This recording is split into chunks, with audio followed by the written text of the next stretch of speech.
Hi, I'm Rob Robinson, Honorary Research Fellow at the University of Hull.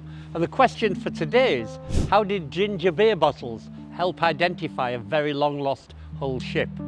A few years ago, a group of divers from Finland discovered the wreck of a ship upright on the bottom of the sea near the Åland Islands in the Baltic. And this ship was very well preserved, given it had been in the water for it looked like a long time. They had very little information on it, but when they explored the ship, they found amongst other things on board a lot of ginger beer bottles that came from Hull. The Baltic divers got in touch with myself and I had a look.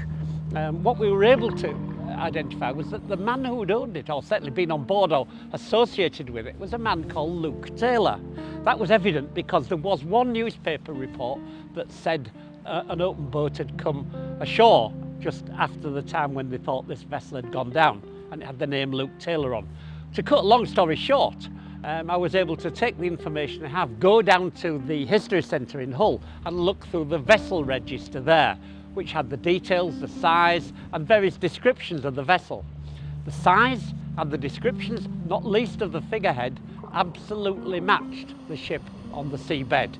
We were able to identify it as the brig Regard, which had left Hull in the early 1750s on a voyage to the far end of the Baltic.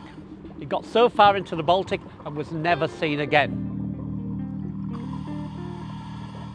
The two groups of divers who have worked on this vessel have uncovered so much, and when you swim round the ship, it's remarkable to see just how well preserved it is when you think it's been on the seabed since 1852 and undisturbed for all that time. And it's really a time capsule of a time gone by, and it was built on the River Hull just here. It really is an interesting link to show how Britain was connected with much of Europe, and indeed particularly the Baltic and the Baltic states.